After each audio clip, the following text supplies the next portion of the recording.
Hey y'all, hey, welcome on in. If you are new to my channel, my name is Day. I am an initiated Orisha priestess and Omo Oya in the Yoruba Isheshe tradition. Hey Oya. I am a divine messenger who shares ancestor tarot messages and other messages here on this channel. And I am a visionary. So today I'm going to go through multiple ways that you can connect with your ancestors, right?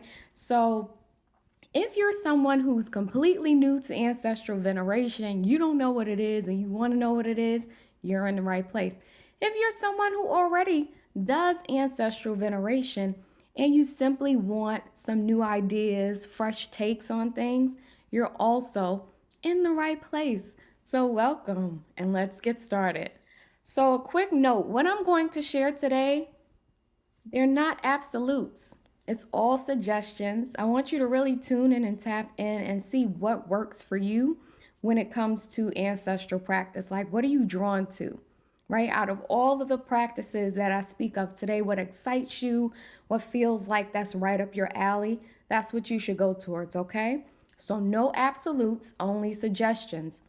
Spirituality is not a one size fits all experience. It really should be tailored to who you are and what interests you. So, I actually started my ancestral veneration practice about 12 years ago. That shit is crazy when I think about it, right? And how I got into it was I was moving away from Christianity and I was drawn to African spirituality, Ifa Orisha practice. And one of the things you're encouraged to do a lot of the times at the beginning of the practice is focus on your egungun, which is your ancestors, right? So I was encouraged to set up an altar, pray, make offerings to my ancestors. And I'm so glad I started that practice because I really feel like that practice was instrumental in me getting to this place I'm at now, with my expanded consciousness, being able to channel intuitive messages and all of that. Like, I really think this practice really helped me get to this point spiritually. So let's talk about some of the benefits, okay? Because we all want to know what's the point of doing this. One of the benefits is this, and I'll be looking at my notes, okay? So if I look like I'm looking off, that's what I'm looking at. One of the benefits of this practice is it really can help elevate your bloodline. So, doing ancestral work, getting to know your ancestors, presenting offerings and things like that can help elevate the bloodline. And it's interesting because it can help elevate your consciousness and help elevate the bloodline at the same time. I actually had an ancestor come to me in a dream and thank me for what I was doing for the bloodline. And I was like shocked. I was like, I'm doing something. I'm doing something for the bloodline. So this is something that once you really are consistent with it, it can elevate you all, because you're all part of the same energetic family, so to speak, right? So it elevates you as you do this work. Another benefit of working with your ancestors is you receive divine support. When you reach out to your ancestors, they reach back. So the ancestors who are powerful enough, right, to help you will start to see, like, okay, this person is reaching out. They need our help. What can we do to support them? So that's something that I feel like is one of the greatest benefits. And the last benefit, y'all, is you will receive messages and warnings. So, because I've been doing this for so long consistently, what I have now is kind of like a direct connection to the ancestors. It's like literally, I feel like I can pick up the phone and be like, hey, ancestors, I need this or I need that, or I need guidance, help me figure out how to navigate this world, this life. And they will come through with answers, with support, with guidance. For instance, I did an ancestor reading for YouTube yesterday. And while I was doing that reading, I kept getting messages that included the word flow, right? So I'm reading multiple decks. One, card from one deck would say the word flow. Like 3 different times this happened, right? 3 different decks. And I'm like, okay, the ancestors are like really bringing that word through. Then I wake up today and I'm seeing the word flow again. So this is what I mean by you'll start getting messages and warnings. And not only will they start giving you messages and warnings, they bombard you with information. So right now I know my ancestors want me to focus on flowing, not forcing, right? Receiving, being at peace instead of fighting the tide of life. They use a variety of different symbols to connect with you. And symbology is so important in spirituality. As you go deeper and deeper, you'll see that symbols are used most of the time in connection, right? Especially for some of you, if you're clairvoyant and you have visions, you'll probably see a lot of animals, angel numbers, and things like that. If you want to go deeper on this topic, I suggest setting up a one-on-one spiritual consultation with me where we can discuss whatever questions you have specifically, okay? I also have ancestor readings available, so if you want to find out what messages your ancestors have for you, I can hook you up with that. You can find both of those services on daydreamalston.com/store. Okay, so one of the most important things when you're doing this work is intention. It's already said, it's like once you reach out, they reach back. Once you set the intention that this is the work you want to do, that you are eager and excited to work with your ancestors, right? Your bloodlines, there is an excitement mirrored back to you, right? So your ancestors get excited, you're excited. Once you set that intention, it shifts the vibration to a frequency that calls them to you. Right. So remember I said right now I feel like I got a phone line to my ancestors. That's what it does when you set the intention that you're going to do this work consistently. You literally like are opening up a line of communication. And as you do the work, the line of communication gets clearer and clearer. So any distortion kind of gets cleared out. Before diving into this work, you absolutely need to know who these ancestors are, right? So I did take some time to do research. That's what I like about this practice. Like it forced me to sit down and talk to my grandma before she passed away and ask about the people in her family. I remember she was telling me, I don't know if it was her grandfather or great grandfather. She was like, "Dang, I think he was," because she was a Southern honey and she ain't never get rid of that accent, even though she was up top, up north for years. She was like, "Dang, I think he was a white man. He looked just like a white man." And I'm looking at myself like, yeah, I could see that. I'm sure we had some white in our family the way some of us look, right? But it gave me a chance to kind of sit down and get to know people. Like I'll ask my dad about certain people. I ask my mom. There is research that needs to be done.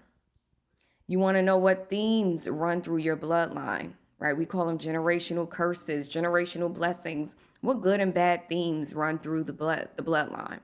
Now, this is very important.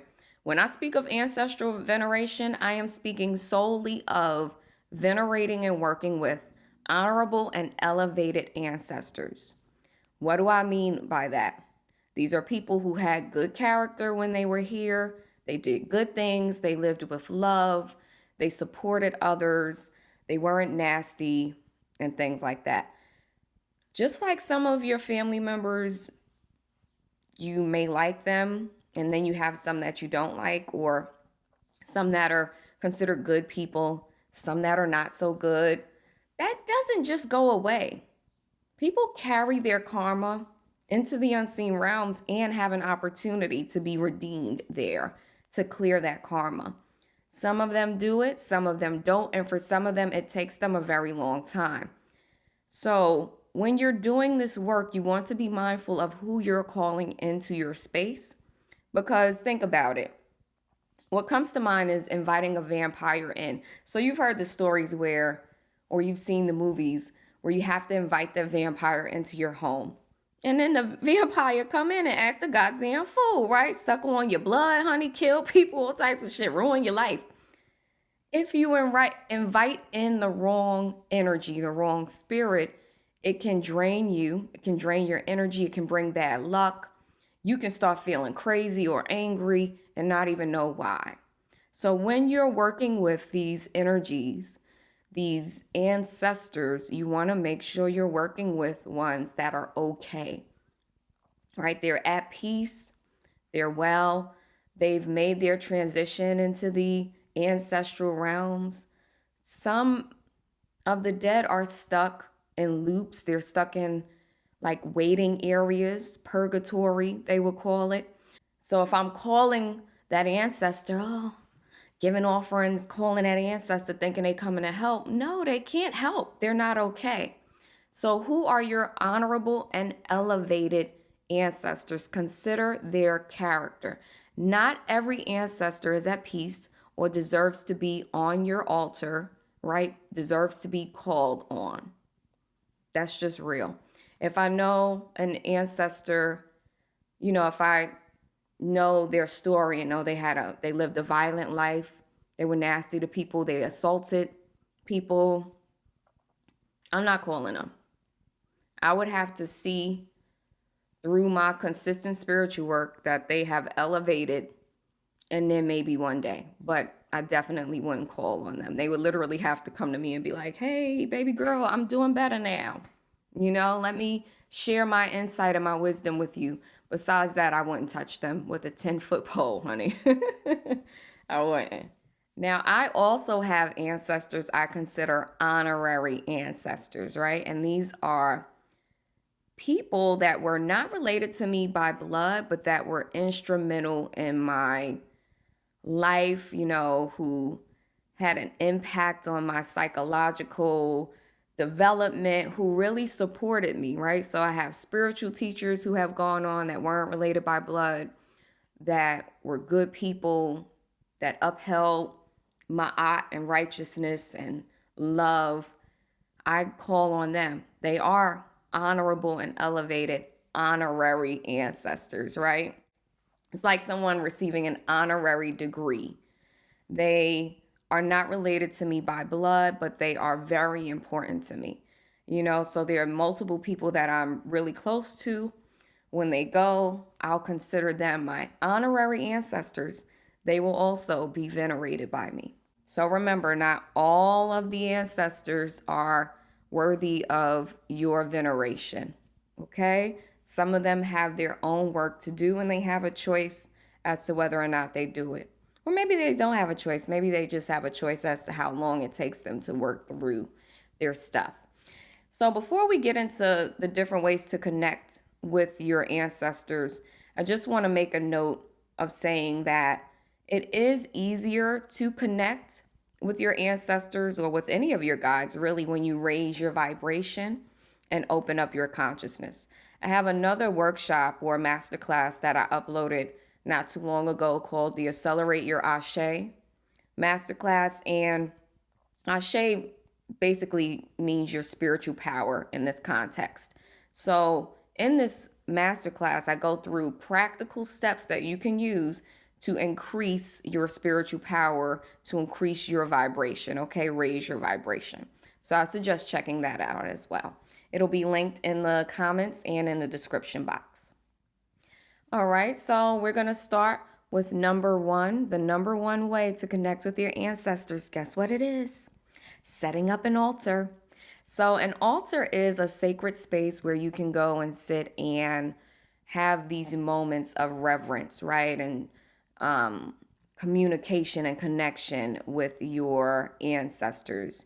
So first, I want you to really meditate on whom you're going to have represented on this altar, right? In terms of pictures, because you will put photos on the altar, okay? Again, remember, for me, if the person was violent, if they essayed people, if they assaulted, anything like that, they ain't going on there. If they had a period of their life where they did that and then they redeemed themselves, that's fine. Because one thing I'm learning about this life and spirituality is there's always opportunities for redemption. That is absolute. Even the most horrible things. I don't know how it works. I just know that's what it is. So, whom are you going to have represented on this ancestor altar? Okay.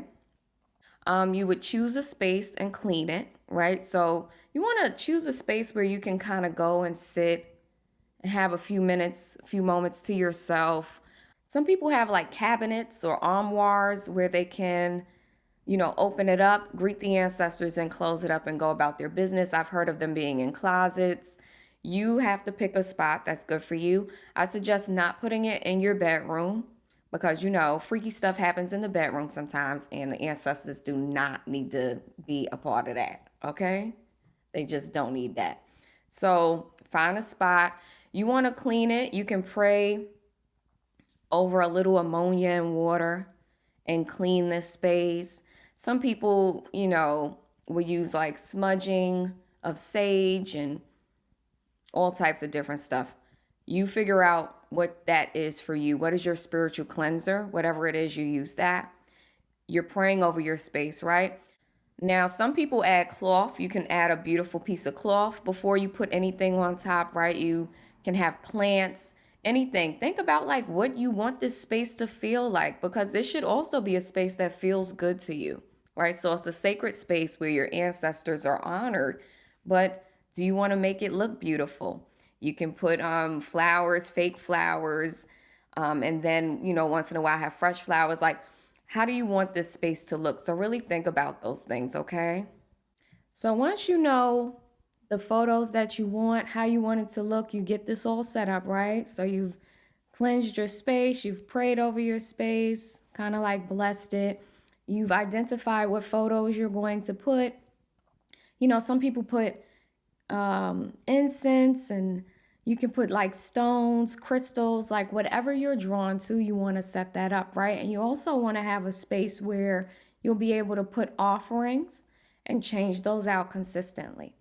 So let's talk a little bit about offerings. Offerings can be changed weekly, bi-weekly, once a month. One thing you want to do with any type of altar work or practice is make it consistent. Like commit to it. What's your schedule going to be for going and doing this work? Because one thing about ancestral veneration is, again, when you reach out, they reach back, right? But when you're reaching out consistently, they see you're serious about connection, and they will be serious about connection with you. So the offerings that you'll find on people's ancestor altars are as follows. Water is number one. Always keep a fresh like glass of water on your altar. This can be replaced, regularly. Cool water. Sometimes you'll notice little things in the water. That's when you'll change it out, right? You want to include their favorite foods and items. What did your ancestors like? So my bloodlines are from the South, both of them. So like Southern food, soul food, or things that they ate when they were alive. So I would put those items on my altar. All of my blood ancestors that I knew of ate meat, so I would include meat in that. Some of my honorary ancestors did not eat meat. So sometimes there would be meat-based meals, sometimes not, right? So their favorite foods, favorite items if they smoked. You can put cigarettes, you can put cigars. Liquor is a common one. Some of my ancestors really liked beer, so I would add beer, I would do gin, things like that. Sometimes I do bowls of fresh fruit, like an assortment of fruit, because I feel like certain things are just like lifeblood, right? Natural, like water. You're gonna find water on my altar because that's like the elixir of life. You're gonna find fruit on my altar because not only is it nourishing, but it represents like abundance, right? Bowls of fruit represent harvest and abundance. Some people put ancestor money on their altar and burn ancestor money as veneration. I have not tried this. I would really love to hear firsthand accounts of how that worked for you. If you found it helpful, if you feel like you felt your ancestors come closer to you, please let me know in the comments. I'm really interested in this. I was gonna give it a try. So you can put ancestor money. Some people put regular ass money on an ancestor altar. I already said their favorite liquors. Coffee is a big one because who doesn't love coffee? Like some people don't. But if you know your ancestors love a nice cup of coffee in the morning. That's a good one. Candles are a given for me, but I love candle work because I'm using fire to shift energy, honey, to purify shit. So candles, incense, flowers, right? Tobacco. Let me tell y'all about tobacco. One time I was told that tobacco would wake them up. First of all, y'all, sometimes the ancestors be like resting and sleep, or they don't have the energy to help us. So I was told, hey, wake your ancestors up, get some tobacco. Went and got some loose tobacco, put it on the altar. And not only did it wake them up, it woke me up. Like I felt my energy boost. I was like, oh shit. And then I want you to really pay attention to your intuition because you'll receive information and messages about what they want. Just like I said, I was meditating or something one day and they told me they wanted tobacco, right? Sometimes they'll tell me certain foods.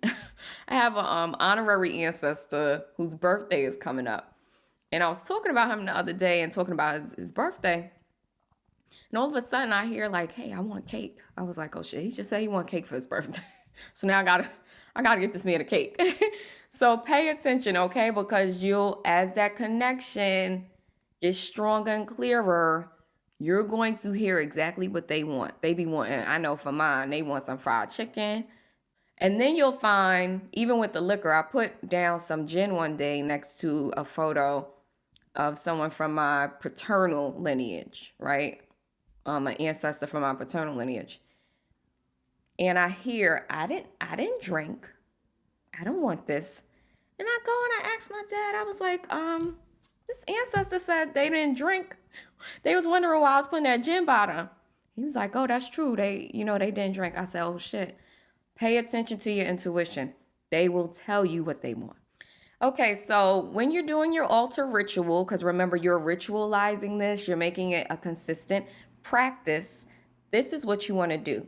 You go clean and fully clothed, right? So you've taken your bath, your shower, unless you just want to run in real quick and say hello. But if you're going to spend time, I would suggest being clean, fully clothed, right? You greet your ancestors. You can bow and put your forehead on the floor. Always feel free to say prayers from your heart. Nobody has to tell you how to pray. Prayer is just speaking, right? It's speaking to them from your heart. It's supplication. It's requests. It's honoring them for the sacrifices they made and the foundations they laid so that you may be today, right? So you're calling only your elevated and honorable ancestors to join you in this space, right? You can pray for yourself, ask for things, pray for the family, the descendants that they have left behind, for your entire bloodline, and pray for the peace of your ancestors, okay? Now, I came across a video where this elder was saying that she suggests that people actually, when they call their ancestors, they don't call names. She said, when you call your ancestors, do not call names. Make it a general greeting and just say, I am calling all of the honorable, elevated ancestors who are at peace and are of the light, right? Who have transitioned into the ancestral realms and are well. So it's like making it very general, not calling particular names, because you call a particular name and that energy can pull up. And if they not doing good, you don't want nothing to do with that. I know I don't. Life is hard enough. I don't need no extra shit, okay?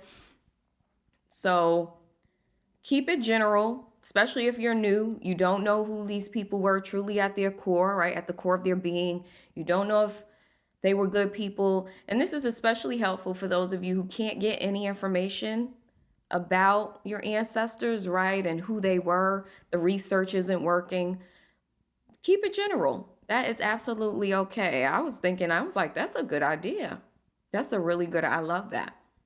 So after you pray, you speak from your heart. This is when you place your offerings on the altar. And, like I said, you can choose what that's going to be. I sometimes just ask them, like, I have some fresh fruit now, right? Candle, because I'm always doing candles. And then sometimes, like in between, I won't have like a set time. I'll say, okay, let me know what y'all want next. And then I'll wait until I feel it. So I told you we from the South, so sometimes I'll bake like fresh cornbread from scratch and just set it down with some coffee because I know that's something that Southerners would like, honey.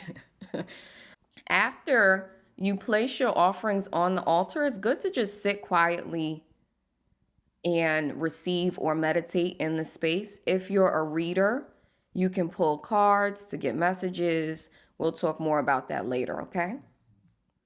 Yay, one of my favorites. Another way you can connect with your ancestors is through dreams, right? So remember, with this practice, with ancestral practice, the most important thing is always to set intentions. So this is what I would do and what I suggest my clients do when they are looking to connect with ancestors. Now, remember, do not do this with ancestors who may not be well because you'll end up having nightmares. I've seen some of my ancestors and honorary ancestors who were very angry after they passed away, right? And maybe I communed with them too soon and then I felt that energy. So you want to be careful with that. But you're going to set the intention before going to bed that you will be connecting with a particular ancestor. This is a good way for you to go and look for ancestors, right? So say you had a favorite auntie or uncle. You loved them. They were a good person. You want to connect with them. This is one of the ways you can do it. You set the intention before you go to bed. You say a prayer. You can actually look at photos because I don't know if you realize this. Whatever you're looking at before you go to bed or even throughout the day, it like gets embedded in your psyche and you can carry it into your dream state. So imagine looking at a picture, a photo of your ancestor will probably bring them to you quicker. When you're saying this prayer and setting this intention, also ask that your guides protect you from imposters, like false energies coming in and pretending to be that ancestor. Okay, if you want to take it up a notch, you can actually place a satchel of peppermint, like the dried leaves, under your pillow. This actually helps you to recall or remember your dreams, and it's like it sharpens your dreams, okay? You can do this for up to 5 nights, right? So if you don't see them in the first couple of nights, you can keep saying the prayer and inviting them. If it does not work, don't get upset. Perhaps this ancestor is busy or sleeping. So something I've learned is sometimes they have tasks and journeys that they had, like tasks they need to complete and journeys they need to take over there. I'm always like, what's going on over there? And then others of them may be resting. So I went looking for an ancestor recently and was kind of told to back off because they're sleeping. So one of the examples I have of using dreams to connect is I was looking for someone I, loved dearly. Hadn't seen them, and it had been years since they had passed. And I was like, okay, as I got stronger in this practice, I'm going to go find this ancestor. And I've done this multiple times. And I found this ancestor in a waiting room, just sitting there. Didn't recognize me at first, finally recognizes me, starts crying, and it's telling me how upset they are that life didn't turn out the way they thought it should. Really felt like life was unfair to them, like it beat them up. Just a lot of pain. And I did some work in that dream to try to pull that energy off of this ancestor so that they could be free. And it really taught me a lot about letting go of heaviness and sadness and resentment and feelings of being a victim of life, because I see now that you can actually carry that over there. So you absolutely can use dreams to connect. I would not make this the first practice. I would really build up my ashe, spiritual power, expand my consciousness, raise my frequency before doing that type of work, okay? Because like I say, you can come across an ancestor who's not okay. And if you're in a good state, you can help them. You can help them to be free. All right, another way that you can connect with your ancestors is through meditation, baby. Meditation. And if you don't know how to meditate, you can check out my Accelerate Your Ashe masterclass right here on YouTube. I go through how to do it, okay? So, for those of you who have a meditation practice and do it consistently, you can actually receive messages during those periods. You can set the intention, again, intention, right? That you're using this meditation to connect with your elevated and honorable ancestors and receive messages.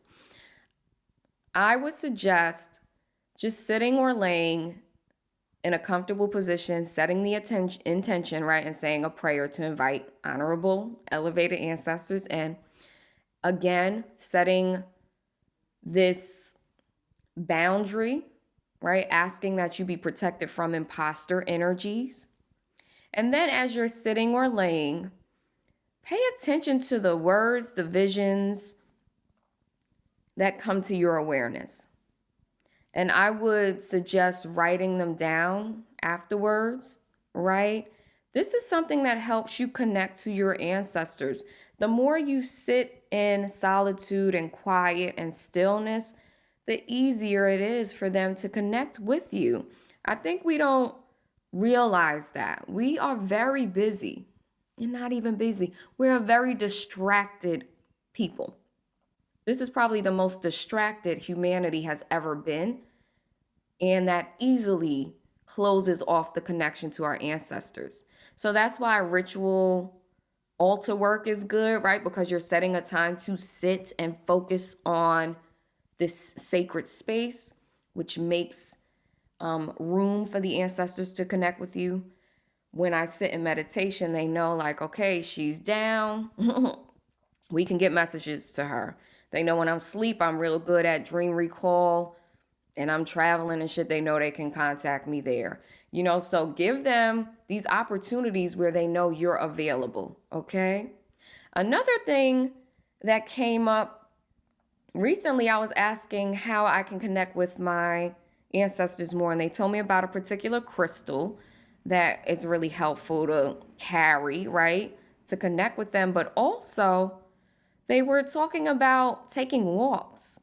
They were like, hey, go for more walks, go out around trees, be out in nature. And I was like, okay. And I found that so interesting. So for some of you, walking meditation would be good. Set the intention that you're going to take a walk to clear your head, but also to allow information and messages to flow to you from your ancestors. For some of you, that is going to be your most powerful ancestral practice. Okay, another way you can connect with your ancestors is through using oracle and tarot cards to connect. Just divination in general. This could be a pendulum, 4 implements, right? Cowrie shells, and things like that. You can actually build this into your altar ritual if you have an altar, right? Where after you do your prayer, your offerings, you'll then set the intention to connect with them through divination. And again, I suggest writing the messages down that you get, right? So if you're someone who has cards, and guys, to be honest, even if you're not a reader, stuff like this, like my Oracle deck, Divine Says Oracle deck, right? My Odu Ifa Wisdom Oracle deck. Oracle decks are perfect for people who are not readers, but who just want to tune in and tap in to their intuition, right? So you can sit at your altar after you finished and take up a deck and just say, what's my message for today, right? From my elevated and honorable ancestors. Slow down. Your mind, body, and soul are in need of rejuvenation. And that would be the message. You don't need to be someone who's super woo-woo and I am a psychic medium. And no, you are a human, and all humans have the ability to tap into their intuition, right? So my ancestors just told my ass to slow down. It was like, girl, just relax, right? Just like I was being told to flow. And they have to tell me that because I have a lot of Virgo in my chart, so I can be, no offense to the Virgos, honey, I can be like a bit like neurotic about things. Like I'll be like, you gotta work like this. I gotta do this work. This gotta happen. Very structured. It's just like, they'd be like, you need to relax. girl, you need to calm down.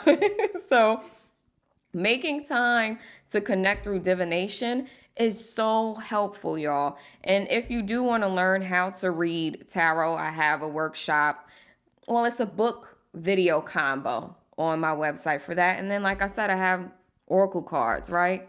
All on my website, daydreamaustin.com. And you don't have to get them from me. Oracle cards are perfect if you don't read. Now, if you are a reader, right, during these times, these periods where you're sitting with your ancestors, I very much suggest you do castings, right?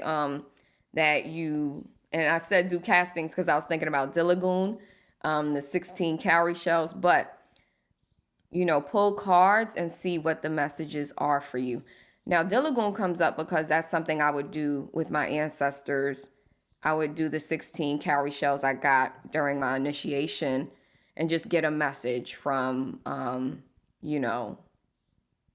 from them about what I need to be on the lookout for. So use that time to do some divination. You'll get some really powerful messages. So another way to connect with the ancestors is to take up one of their ancestral practices, like things that they used to do and enjoy. This is a way to trigger your ancestral and genetic memory as well. So think about the good things that your ancestors were known for. Like if an ancestor was known for farming and they were like just had a green thumb, right? Could grow plants, grow food, maybe taking up some type of gardening or having a lot of plants, right? And working with plant medicine. Maybe they were herbalist, so you become an herbalist or you start dabbling in herbal medicine. You can use their recipes, right? If they have cookbooks and recipes that they left behind, using those to prepare meals. If they loved crocheting, take up crochet. If they love sewing, maybe that's something you're interested in. If they fix things, right? I have that in my paternal lineage, like the fixers, honey, they can fix anything, right? So it's like you'll take up that practice. And I'm feeling they're telling me it makes them very proud. It's like, oh, look what my bloodline can do, making music. If you come from a bloodline where y'all are musicians, where y'all are lawyers, leaders, politicians, really taking up practices that align with the strength of your bloodline, right? And this is only positive practices. Dancing, right? Just dancing. Showing love to your ancestors through these ancestral practices is actually a way to connect. Because like I just said, they're just telling me right now, like, hey, that makes us we have a lot of pride when we see that we've left something good behind, where we see we've left those skills behind. And even if you don't know how to do it naturally, whatever things you're drawn to, I suggest taking that up, trying it, giving it a try. It makes them so happy. Okay, so let's get to our final notes. These are the final notes on connecting with your ancestors. I want to reiterate how important it is to ritualize your altar practice, right? Carve out a time when you're going to do this. Once you set this time and you do it consistently, now your ancestors know you are available for connection at that time, right? Isn't that beautiful? It's like, oh, they know my descendant, they make this time to connect with me. They love that.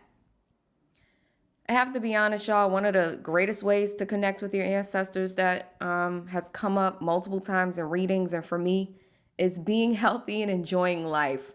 Okay? This is the greatest offering you can make to your ancestors. Some of them didn't have the opportunity to thrive, to just have fun, to enjoy play and sweetness. We have a lot of opportunities for that now that they didn't have. Some of them didn't have. You can do that for them.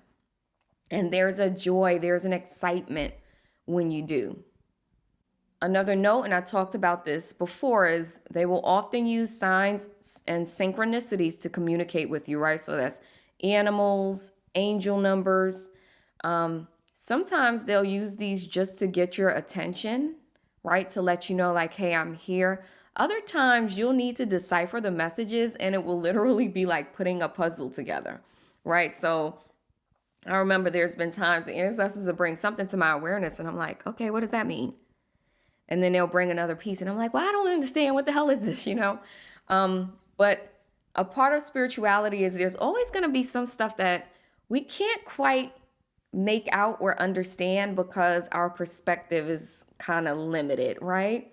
So be open to what comes through and don't drive yourself crazy sometimes, right? If you don't understand a message, it's okay. Sometimes you can just give it time and you'll figure it out. And sometimes you won't, and that's okay. But just know that as you get closer, as that connection clears, right? You're going to get so many messages, mark my words. And my last note, some of your ancestors, like I said earlier, are not okay. You can actually say special prayers. Again, you're not calling them to you. It can be a general prayer where you're asking the elevated, honorable ancestors who are at peace and powerful to help bring those who are not into the fold, right? Help them to rise up, help them to have peace. You can light candles and say a general prayer to help elevate those who are not at peace, okay?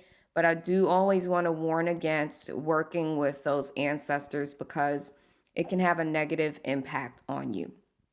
Thank you so much for joining me today. I truly hope this information has been helpful. Drop any questions and comments in the comment section below. And you can find all my links, right? My store link in the description box, in the comments. If it's resonated and you made it all the way to the end of this workshop, honey, drop an ashe in the comments. And I'll talk to you next time. Peace.